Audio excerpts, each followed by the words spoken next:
Hey everybody, I wanted to take a step back and review this whole research paper process because some of you are at different parts of the process, and so that's making the regular Zoom sessions a little less effective in terms of like a class. It's more a place where recently people have been coming in to ask their individual questions, and because some of you got started earlier, and some of you got started later, then the questions are a little bit different. And so I wanted to take a step back so that we could review, because research is a process. And so if you got started early, you are at a different part of the process than if you're getting started now. And I'm not being judgmental about that. This has just been crazy, crazy times. And if you've had the opportunity to work, that's just absolutely wonderful. But for those of you who are just beginning, you have got to do the research. I know that people who got started, a week or two ago are able to actually start writing the paper. And so maybe those of you who are just getting started are thinking, well, I just got to skip that research and go right to the paper. No, that's counterintuitive. That's really ridiculous. You can't do that because research really is a report on what the experts are saying. So even if you already have opinions or a good bit of knowledge, you aren't someone who's gotten an academic paper published on this topic. So you've got to go to the papers that have been published, no matter what they're saying. And some of the articles are long, and all of the articles are reasonably boring. And so, unless you're wildly interested in this, so you've got to learn to scan those database articles quickly, look for subject headings. Sometimes you really are just looking for chunks of information. So if you start to read those database articles and you think, what the heck is this saying? And God, I don't understand the last 5 words. Read faster, go to the next paragraph, skip to the end of the article and see if there are some good conclusions. So you gotta train yourself to clip through those database articles. But that being said, you've got to go to these databases. And I know you don't want to, but those of you who are trying to avoid the databases, you guys are hitting firewalls. You're finding references to articles that you can't actually access without paying for them. And so you can see an abstract, which is kind of a quick little summary of the article. Maybe you can even see the first page, but you've got to have the whole article. And so I don't want you to pay anything. As you move up the academic ladder and maybe go to a 4-year university, depending on where you go, you'll have access to some of these databases that you are running into now that want you to pay $19.95, $39.95 for an article, but the institution will have a license for it. So you just have to go with the articles that are in the TJC databases most of the time. Every now and then you can find an article, but go through me to do that, because if you just try and Google, you're not going to get credible academic sources. So the databases it is, and just have a stiff upper lip on that and go in there. And it's not so much a matter of what you want to find or finding articles that say the same thing you want to say. You'll have an opportunity later in the paper to say what you want to say, but you're reporting on these articles almost in a journalistic sense. So when you're writing the annotations, you're writing paragraphs that actually will appear in your paper, kind of depending on how you organize it. A lot of times they'll just be in block. They'll just move from your annotation to your essay. Other times you might have to kind of thread them together with some of your own writing, but that's an individual choice. So one more time, the annotated bibliography entry, you pull the citation from the database. That's a little complicated. There's some files in the modules to help you format citations. Send me a message if you can't find them or if you have questions. And then you have the annotations, which are a couple of paragraphs actually reporting on what that article is saying, that will move into a section of your paper. So it's a way of doing some preliminary writing, and it's a way of keeping track of the information with the sources. So later on, you don't have the question of, well, gosh, what article did I get this from? I don't remember. That's what the annotation, the note part is of the annotated bibliography. I'm going to type up a suggested outline. I've mentioned that several times. You'll begin, I'll type this up, but here's a suggested outline. You'll have a short introduction with a thesis. Well, guess what? You've got to write the rest of the paper and come back and add that thesis later. You'll come in pretty quickly, probably with plot summaries, not really long ones, not half an essay of retelling the story, or stories, because I have urged you to compare so you'd have more to write about.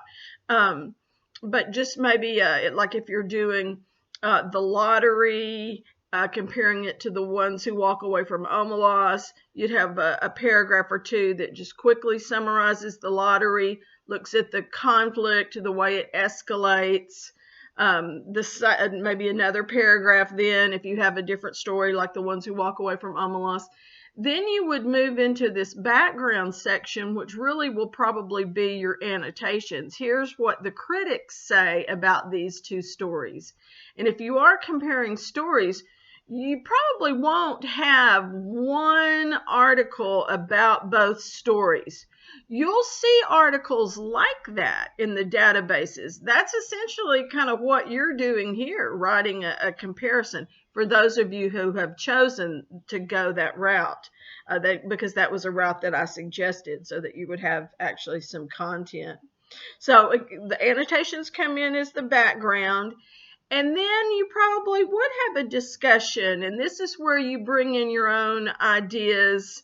You're not writing in first person, you're writing in third person. But what goes back to this idea of what did you want to analyze in the beginning? What were you hoping to find? And if you didn't find what you were hoping to find, then you could end your paper with a call for more research. This is an interesting idea. The experts need to research, this. Another way to end the paper would be, as we did the first half of the semester, where you're appealing to the human condition. What are the big questions about this literature, the thematic questions that pertain to what it means to be human? And of course, anytime that you, like in your discussion, or it could even be a part of the background, depending on what the critics say, you would discuss concepts like symbolism, irony, characterization, maybe the rules of society, socioeconomic status, as those concepts pertain to the story, because each story focuses on different human elements. Revenge, we have revenge in The Cask of Amontillado in Hamilton. We have heroism in Hamilton and A&P.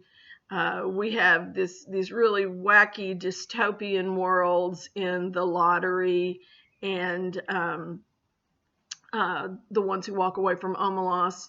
We have the plight of women, especially in marriage around the turn of the century. But back to heroism, we have the pressures on men to function as heroes or providers in society. So there's a possible gender approach. These are just different ways you approach your discussion. So that was the suggested outline. And now that I've kind of planned out my essay, I'd have to go back and do my thesis. So short introduction with a thesis that you have to add later. the background with the annotations from your annotated bibliography, a report on what the critics are saying, and then your discussion.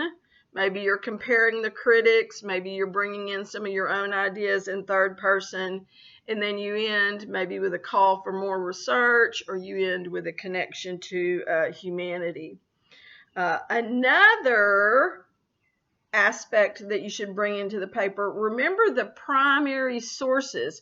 Those are the actual stories or the musical primary source, the first source. These critical articles that you found from the library are called your secondary sources. So we need to go back and pull those citations for the primary sources. They're in Canvas somewhere, and I'll make them more prominent. And I need to provide you with citations for Cat in the Rain, The Ones Who Walk Away from Omelas, A Jury of Her Peers, for those of you who are working with those stories. And when you're bringing in information from the primary source, that's really when you may want to use direct quotations, because the idea is that the literature is beautiful. It is creative. It has the very special wording, and therefore it is worthy of being quoted directly. That's really the only time that you should quote directly, is when you're dealing with powerful wording that would be diminished if you paraphrased or put it in your own words. But for the most part, these critical articles, that stuff's not beautiful literature. It's academic, it's thoughtful, it's critical, but it's not always worthy of quotation. So I suggest you do a lot of paraphrasing. You still have to cite the source, because you're still reporting on somebody else's ideas. We do need to talk about the concept of in-text notes or global references. If you have a source that has page numbers, you can use those in-text notes, in parentheses, my hands are parentheses here. In MLA, you have the last name, space, number, which is reference to the page number. APA uses a year, and MLA doesn't care that much about the year. It goes in the final citation, but it doesn't go in the note. So one more time, MLA in parentheses, name, space, number. It's the page number. If you have electronic sources and you don't have page numbers, you need to move to something called the global reference, where you just mention the author's name, the critic's name, if you're dealing with a critical article, the critic's name in the sentence. And because the nature of literature is changing as we're moving from an electronic world to a print world, or vice versa, whichever. Fewer page numbers. We have fewer page numbers. You're going to see more and more global references. That's my prediction for the academic world. So either when you're bringing in borrowed material, if you have page numbers, use the in-text note with the parentheses. If you don't have page numbers, mention the critic or author's name in the sentence. That's called a global reference.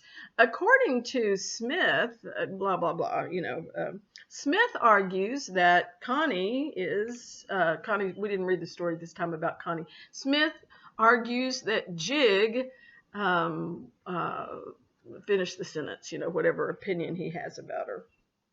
So that's the process. Of course, you need to include the work cited at the end of the essay, and that no longer has the annotations with it. The annotations move to the body of your essay.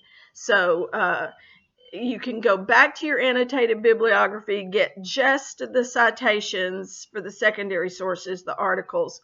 Make sure you add the citations for any primary sources that you use, and those go alphabetical according to the first element of each citation, which is probably an author's name.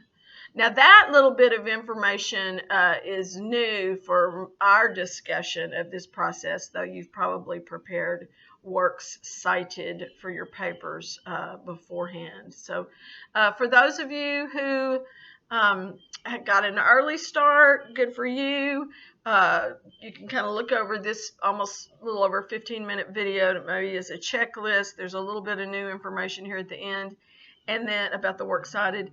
And then for those of you who are just getting started, you cannot skip over the research. You can turn your paper in a little bit later, but you've got to do that research. That's just that's just the definitive aspect of a research paper, is to actually do some research. So send me questions, and we'll get all this done. So hang in there.